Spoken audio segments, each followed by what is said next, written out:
আজকে হলো আমার কাতারের শেষ দিন, আমার দ্বিতীয় সোলো ট্রিপের শেষ দিন এটা। তো আজকে হলো 13 জানুয়ারি 2024 সাল। এখন হলো প্রায় কত 4টা 4:30 এরকম বাজে। ঘড়ি দেখি নাই এখনো, আচ্ছা দেখি কয়টা বাজে, 4টা 22, আচ্ছা 4:30 বলা যায় প্রায়। আচ্ছা, তো বেশিক্ষণ হোটেলে নাই, এমনিতেও এই 1.5 ঘন্টার মধ্যে হোটেল থেকে চেক আউট করবো। এয়ারপোর্টে যদিও অনেক পরে যাব, সেটা হলো কয়টায়, রাত 9টার দিকে খুব সম্ভবত বের হয়ে যাব এয়ারপোর্টের উদ্দেশ্যে। আচ্ছা, সো এখন পুরা ট্রিপটা সামারি করি, একটা সারমর্ম বলি যে কি করলাম না করলাম আর আজকে কি করব বা কি করলাম এসব নিয়ে কথা বলবো।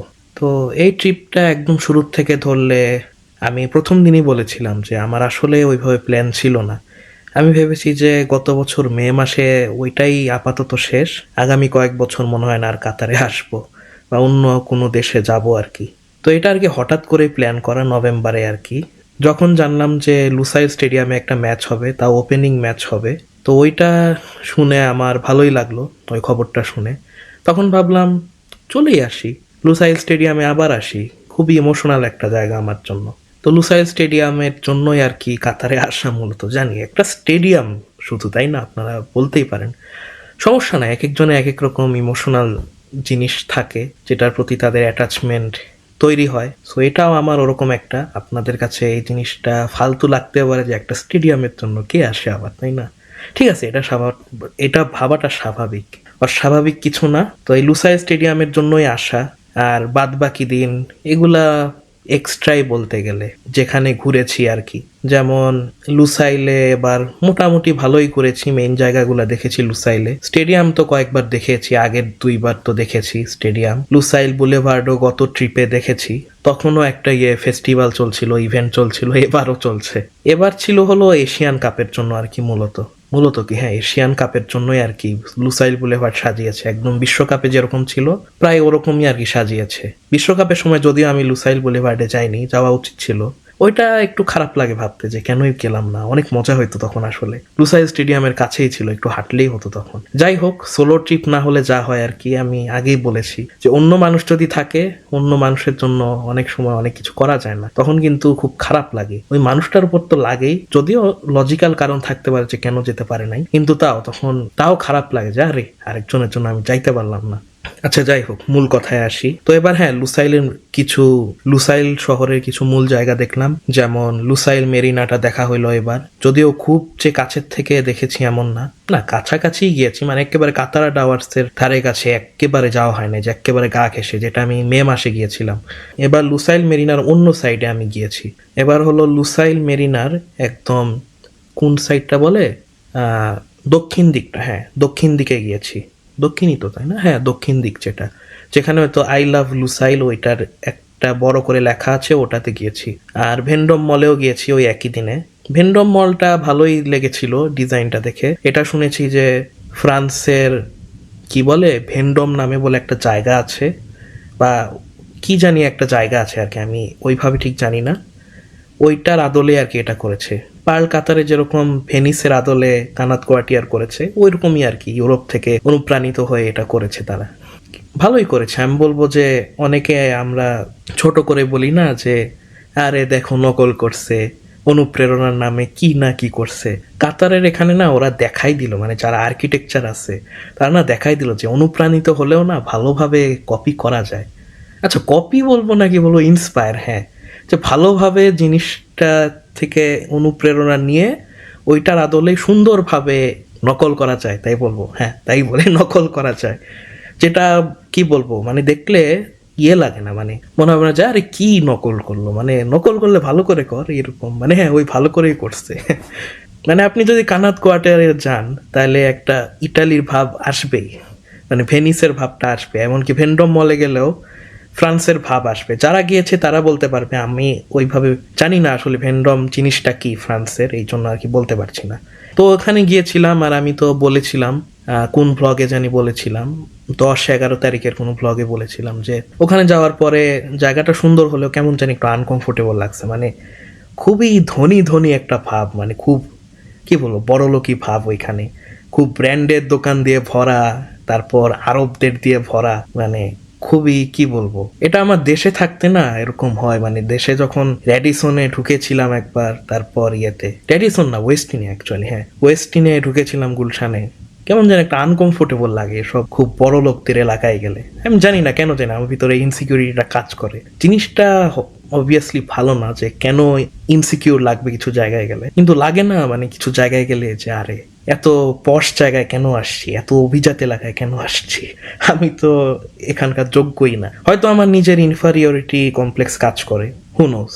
আপনারা জানাতে পারেন কমেন্টে যে আপনাদেরও কি এরকম কাজ করে কখনো, নাকি এটা আমারই এমনি জাস্ট এরকম ভাবি দেখে এরকম।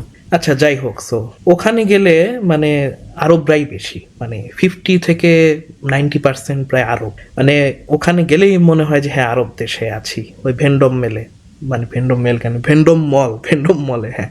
আর হ্যাঁ ভেন্ডম মল তো গেল, তারপরে ওই জায়গাটার নাম হ্যাঁ পার্ল কাতার। পার্ল কাতারও অনেকটা ওই রকম, মানে ওখানে আরব দিয়ে ভরা, কাতারি বলি বা আশেপাশের মিডল ইস্টে যেসব আরবরা আছে ওরাই বেশি ওখানে। ওখানে গেলে মানে ইন্ডিয়ান বলি বা পাকিস্তানি বলি বা ফিলিপিনো, যেটা কাতারে খুব বেশি মানুষ আছে, বা বাংলাদেশিদের কথাও যদি বলি, তারা অনেকটা সংখ্যাগরিষ্ঠই বলা যায় এ দেশে। তাদেরকে ওখানে গেলে ওইভাবে দেখা যায় না, আছে কিন্তু খুবই কম। মানে কি বলবো, 10 জনের মধ্যে হয়তো একজন কি বড় জোর হলে 2 জন থাকে, বাকিরা হলো আরব না হয় কি বলবো ইউরোপের এরকম জায়গা থেকে আসছে। তো তখন একটু আনকমফোর্টেবল লাগে, ওই জায়গাতেও ওরকম লেগেছিল। কিন্তু হ্যাঁ জায়গাটা সুন্দর, আমি বলতেছি না যে আমি খুব ইনসিকিউর ফিল করছি বা সেফটি ইস্যু আছে, এমন না, নিরাপত্তা আছে, আমি বলতেছি না যে অনিরাপদ লাগছে এরকম না। ইনসিকিউর এটা মানে কি বলবো চিন্তা ভাবনার থেকে আর কি। এমনিতে জায়গাটা নিরাপদ ছিল, সুন্দর সিন সিনারি। এটা তো পার্লের কথা বললাম, ভেন্ডম মলের কথা তো বললাম, এখন অন্যান্য জিনিসে আসি। আচ্ছা এরপর লুসাইল বুলেভার্ডে তো গিয়েছি, আমি মনে হয় 2 দিন গিয়েছি লুসাইল বুলেভার্ডে।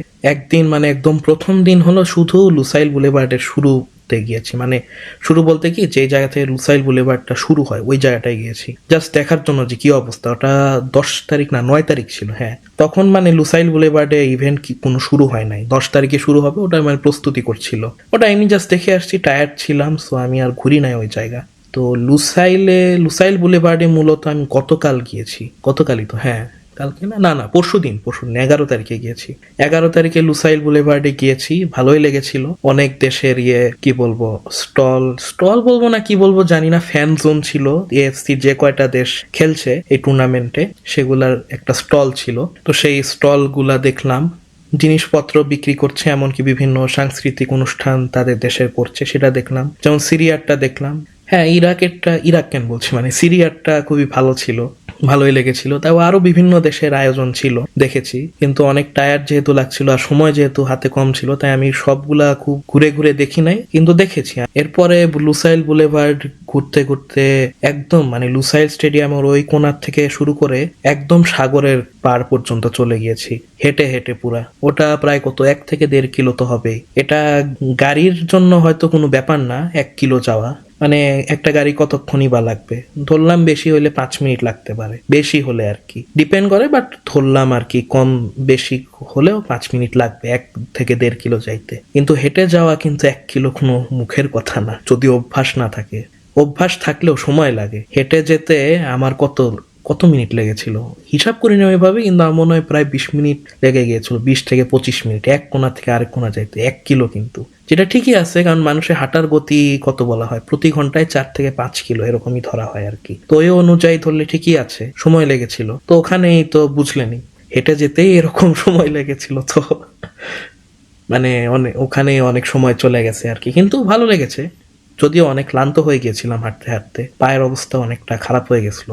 সারাদিন এমনিতেও হাঁটছি, তার মধ্যে আবার ওখানে লুসাইল বুলেভার্ডেও হাঁটছি, এমনিতে ভাল লাগছে। আচ্ছা এক কথা বারবার না বলে একদম কোনায় গেলাম, ওই প্রথমবারই আর কি একদম কি বলবো আল সাদ প্লাজায় গিয়েছি। লুসাইল বুলেভার্ড দেখলাম একদম কাছের থেকে, মানে না না ওটা বুলেভার্ড তো না, আল সাদ প্লাজা বলে ওই বিল্ডিংটার আশেপাশের জায়গাকে, ওটাকে বলা হলো লুসাইল টাওয়ার্স বলে। ওই নিচে লেখা ছিল মানে বিল্ডিং গুলার নাম। ওখানে 4টা বিল্ডিং আছে টুইন টাওয়ারের মতোই, ছোট 2টা একই রকম হাইট আর বড় 2টা বিল্ডিং একই রকম হাইট। এটা কর্পোরেট বিল্ডিং দেখেই বোঝা যায়। তো সবচেয়ে বড় বিল্ডিংটা হলো প্রায় 300 কত মিটার জানি, 301 বা 302 মিটার এরকমই হবে। এটা মনে হয় বিশ্বের মধ্যে কততম সর্বোচ্চ বিল্ডিং হবে, মনে হয় কত প্রথম 30টার মধ্যে তো একটা হবে, অবশ্যই হবে। আই রিপিট প্রথম 30টার মধ্যে যে কোনো একটা হবে। সো এটা কম কথা না কিন্তু 300 মিটার। হ্যাঁ, এখন বুর্জ খালিফা, তারপর কি বলে ওটার নাম, নিউ ইয়র্কে ওটা কি জানি, ফ্রিডম টাওয়ার, এসবের সাথে তুলনা করলে হ্যাঁ একটু ছোট হয়। হ্যাঁ ভালোই ছোট হয়, একটু না ভালোই ছোট হয়, কিন্তু কম কিন্তু না, 300 মিটার কিন্তু কম না। একদম কাছের থেকে দেখলাম, ভালোই লাগলো, উঁচু বিল্ডিং। ছোট দুইটার হাইট ওইভাবে জানি না, ওটার প্রায় কত 4/3 হবে।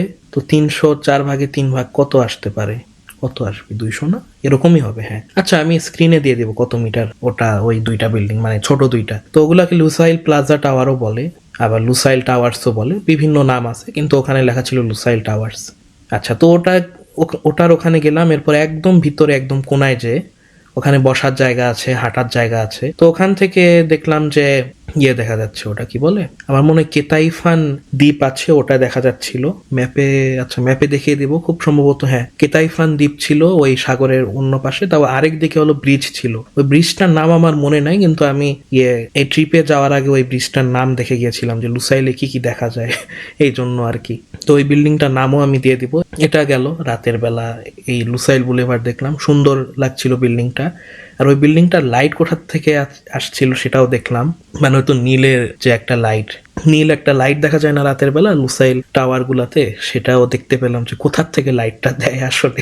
কারণ আমি ভাবছিলাম কোথার থেকে লাইট গুলা দেয়, পরে দেখি ও আচ্ছা এখান থেকে দেয়। ওকে, ওটা খুবই দেখে ভালোই লাগছিল যে কোথার থেকে লাইটটা আসে রাতের বেলা।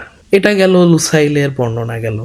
আচ্ছা, এবার আরেকটা মূল পয়েন্ট হলো যে ওয়েস্ট বে একদম কাছের থেকে দেখেছি। তো সকালেও দেখেছি, মানে সকাল বলতে বিকালে দেখেছি ওয়েস্ট বে। এমনকি ওয়েস্ট বে কখন দেখলাম, হ্যাঁ রাতে তো দেখেছি কয়েকবার, এমনকি গতকালও আমি দেখেছি ডিইসিসি তে নেমে, মানে ডিইসিসির মেট্রো স্টেশনে নেমে আমি সিটি সেন্টারের শপিং মলে গিয়েছিলাম। তো ওখানে আর কি ভাবলাম নান্দোজে খাই। আমি লুসাইল বুলেভার্ডের ওটাতেই খেতে চাচ্ছিলাম, কিন্তু খাওয়া হয়ে উঠলো না, কারণ ওখানে অনেক ভিড় স্বাভাবিকভাবেই। আমার আসলে আগে থেকে বোঝা উচিত ছিল, যদিও আমার মন বলছিল যে না যাইতে ওখানে, কিন্তু তাও চলেই গেলাম ওখানে, কেন জানি আমার। যাই হোক, যাওয়া উচিত হয় নাই, খামাখা হাঁটছি, ওইটুকু না হাঁটলেই হতো, ওখানে সময় নষ্ট হয়েছে। এটাই হয়, গত ট্রিপেও সময় নষ্ট হয়েছে, এবারও হয়েছে। থাক, কিছু জিনিস থাকে, মানে জীবন তো আর পারফেক্ট না, তো এই ট্রিপটাও যে পারফেক্ট এমন না। আচ্ছা যাই হোক, তো গেলাম ডিইসিসি তে গেলাম, ওখানে নেমে সিটি সেন্টার দোহাতে গেলাম, ওখানে নান্দোজে খাইলাম, ভালোই লাগলো, যদিও অনেক দামি আর কি খাবারগুলা। হ্যাঁ মানে ব্র্যান্ড হিসাবে হয়তো ঠিক আছে, কিন্তু আমার কাছে একটু এক্সপেন্সিভ লাগছে। আর ধনী দেশ হিসাবে হয়তো এই দামটা ঠিকই আছে, মানে আহামরি কিছু না। তাও খেলাম, কারণ দেশে তো এটা পাবো না, আমি নামদোস্ত পাবো না। তারপর ওই দিন স্টারবাক্সে খেতে চাচ্ছিলাম, কিন্তু ভাবলাম যে রাতের বেলা কফি কেন খাবো, ঘুমানো লাগবে তো। তো তখন আর খাইলাম না, এমনিতেও টায়ার্ড, তো চলে আসলাম হোটেলে। এরপর আজকে হলো সকালবেলা আল বিদা পার্কে গেলাম। বিদা পার্কে প্রথমে ভুল এন্ট্রান্সে ঢুকছি। আমি ভেবেছিলাম ওইখানেই হলো কি বলবো বিশ্বকাপ কেন বলি, মানে বিশ্ব রেকর্ড করা যে ফুল দিয়ে কাতারের পতাকা তৈরি হয়েছে, সেটা আর কি দেখতে গিয়েছিলাম। প্রথমে আলবিদা স্টেশনে নেমেছি, মেট্রো স্টেশনে। ওখানে নেমে ঢুকে পড়ার পর ওখানে বলল যে ওইখানে আর কি না, মানে ওই জায়গাটায় না, আমাকে একদম কর্নিশ স্টেশনে নেমে ইন্টারন্যাশনাল প্যাভিলিয়নে যে দেখতে হবে। ওটা আমি দেখে আসলাম, বিশ্বকাপ জয়ী ফুলটা আর কি। বিশ্বকাপ জয়ী কেন বলি, সারাদিন বিশ্বকাপ বলতে বলতে আর বিশ্ব রেকর্ড করা ওই ফুলটা দেখে আসলাম। হ্যাঁ, সো বিশ্ব রেকর্ড করা ফুলটা দেখে আসলাম। ওইটা অনেক বড় ফুল, মানে আমার মনে হয় এই ক্যামেরাটা নিয়ে গেলে হতো। আজকে আর এই ক্যামেরাটা বের করি নাই, ইচ্ছা করেই করি নাই, মানে আর ইচ্ছা হইতেছিল না যে আরে ব্যাগটা নিয়ে ঘুরবো এই ক্যামেরা নিয়ে। এমন না যে ক্যামেরাটা ভারী, কিন্তু কাঁধে ব্যাগ নিয়ে সারাদিন ঘুরতে না, এটাও ভাল লাগে না কেন জানি সোলো ট্রিপের এই জিনিসটা। মানে ক্যামেরা দিয়ে রেকর্ড করি তো, হ্যাঁ রেকর্ড করতে ছবি টবি তুলতে ভালো লাগে, অবশ্যই ভালো লাগে। আমার ক্যামেরার জিনিসটা বরাবরের মতোই ভালো লাগে সত্যি বলতে। আমার ছবি তুলতে ভিডিও করতে ভালো লাগে, করিও আমি। আমার ফোনটাও যথেষ্ট ভালো ভিডিও করার জন্য, এমনকি করার জন্য, ওটার নাম কি বলে, ছবি তোলার জন্য। হ্যাঁ, স্যামসাং এর ক্যামেরা বলে কথা, এটা নিয়ে তো আলাদা করে কিছু বলতে হয় না। এস সিরিজের ক্যামেরা, S20 Plus আমার ফোন। তো এগুলাই করলাম। আর রিয়ালাইজেশন কেন বলতেছে, আচ্ছা ফাইনাল যা আর কি বলতে চাই, খুব বড় না করি। এই সোলো ট্রিপটা ভালোই ছিল, কিন্তু আমি বলবো না যে একেবারে সেরা ছিল, বেস্ট একেবারে না। এটা বেস্ট ছিল না আমি বলবো। এই দুইটার মধ্যে আমার মতে প্রথমটা ভালো ছিল, যেটা আমি মেতে গিয়েছিলাম, যদিও ওখানে আমার সময়ের অভাব ছিল, কারণ গরমকাল ছিল এক, দুই হলো এই গরমকাল থাকার কারণে আমার দুপুর থেকে সবকিছু করা লেগেছিল আর অনেক গরমও লেগেছিল, যেটা বাংলাদেশের মানুষ হিসাবে অত বড় ইস্যু না আমার জন্য। তাও আর কি মানে এখানকার তাপ আবার একটু অন্যরকম। আমি গত সোলো ট্রিপের ব্লগগুলাতেই বলেছিলাম, তাই ওটা নিয়ে আলাদা আর কিছু না বলি, ভিডিওটা বড় হয়ে যাবে। আপনারা ওই ব্লগটা দেখে আসতে পারেন যদি ওটা না দেখে থাকেন, আর দেখে থাকলে তো আপনারা জানেন। আচ্ছা, লাস্টলি ছোটোখাটো কিছু মানে পরামর্শের মতো দিয়ে যায়, যদি আপনারা কাতার বলি বা ইউএই বা মিডল ইস্টে ঘুরতে চান, কিছু টিপস অ্যান্ড ট্রিক্স বলে রাখি। কাতারেরটাই মূলত বলি, কম বেশি আশেপাশের আরব দেশগুলোও কাছাকাছি হবে। এক হইল যদি একদম নিরিবিলি ফাঁকা চান আর হোটেলও অনেকটা কম দামে চান, তাহলে আমি বলবো যে গরমকালে আসাটাই ভালো। গরম বলতে আমি বলছি না যে জুন জুলাই এরকম সময় না, এগুলা খুবই গরমের সময়। এই দুইটা মাসে একদমই আসা মানে যাওয়া উচিত না মধ্যপ্রাচ্যে। আগস্টেও বলবো যে যাওয়া উচিত না, এই 3টা মাস খুবই গরম থাকে। আমি বলবো এপ্রিল মে এই সময়টা ভালো, মার্চও যথেষ্ট ভালো আমি বলবো, মানে ওই রকম মারাত্মক লেভেলের গরম থাকে না, আরামদায়ক আবহাওয়া থাকে। মেতে যদিও অনেকটা গরম পড়ে, কিন্তু সহ্য করার মতো, মানে বাংলাদেশের মানুষ হিসাবে সহ্য করার মতো আমার মতে আর কি। এক একজনের কাছে এক এক রকম লাগতে পারে আমার মতে।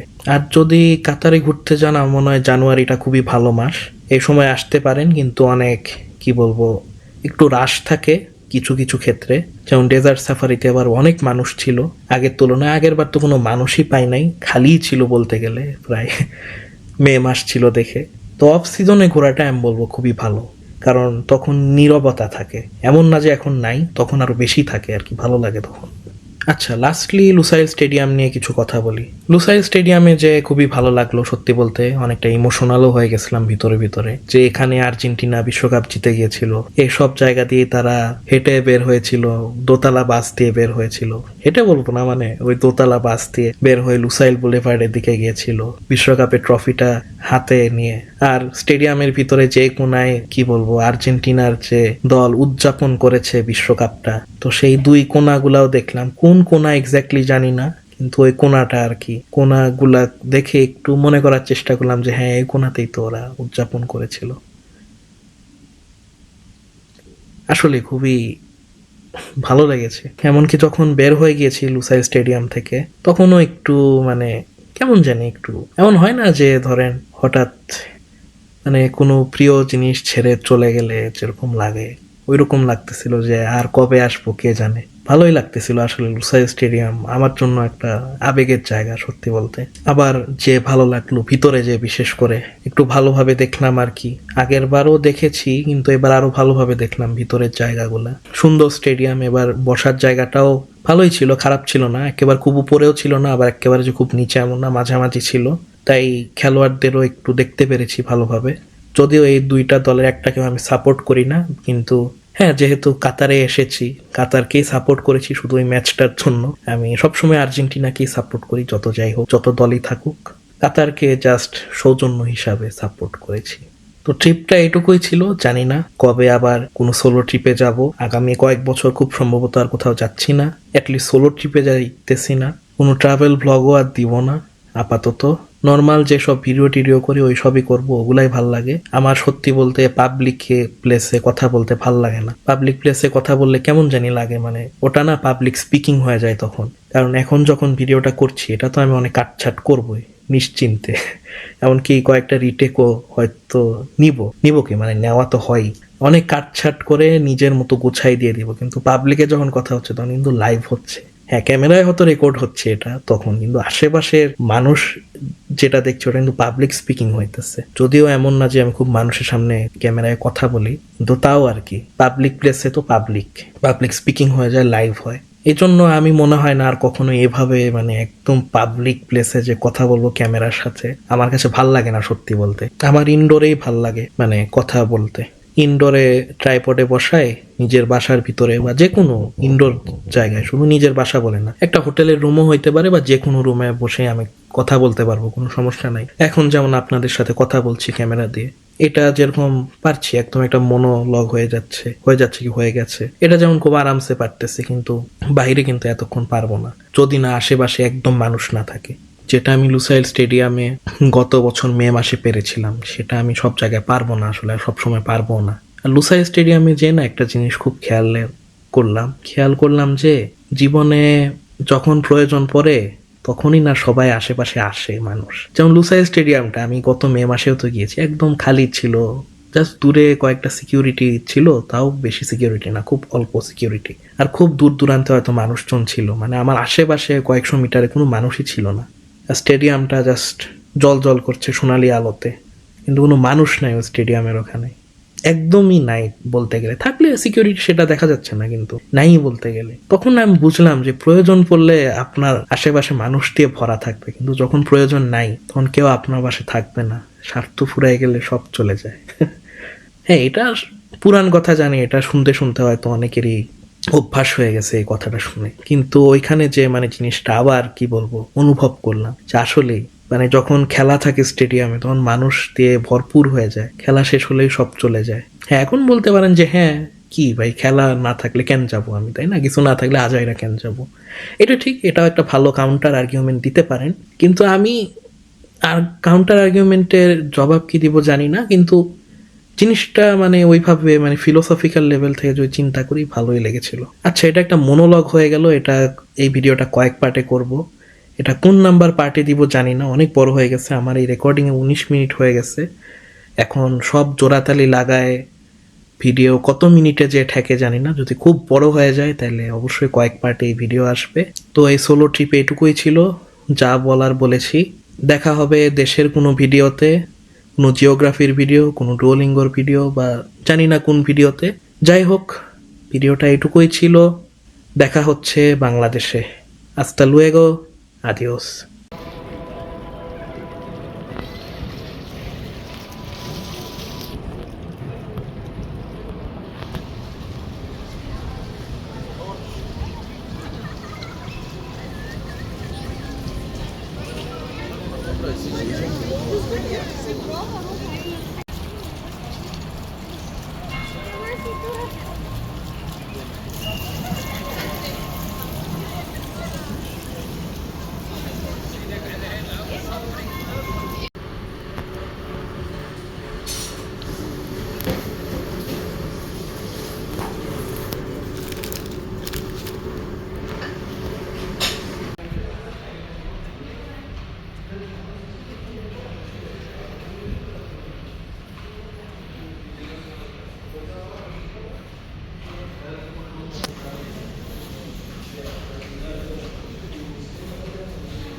উপরের ভিডিওটা আমি নিয়েছি আপনাদেরকে দেখানোর জন্য যে বিশাল বিমানবন্দর থাকলেই যে খুব ভালো হয় সব সময় এমন না। বিশাল বিমানবন্দরের সবচেয়ে বড় অসুবিধা হলো যে একটা গেটে পৌঁছাতে প্রায় 20 থেকে 30 মিনিট লেগে যায়, কিছু ক্ষেত্রে আরো বেশিও লাগতে পারে। এটা আপনার উপর নির্ভর করে, এমনকি গেট কত দূরে এটার উপর নির্ভর করে। তো এই যে একটা গেটে যেতে যে 20 থেকে 30 মিনিট লাগে যেতে, এটা খুবই ক্লান্তিদায়ক আমি বলবো।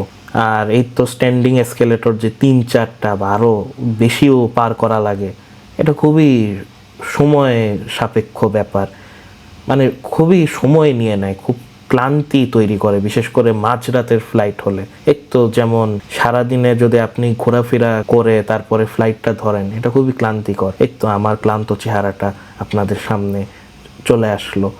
হ্যাঁ, এইটাই। আর এরপর তো বাসে করে যাওয়া, এটা ঢাকার এয়ারপোর্টেও আছে, কিন্তু যাই হোক এটা তাও মানা যায়। কিন্তু 20-30 মিনিট হাঁটা আমার মতে এটা ওয়ার্থ ইট না।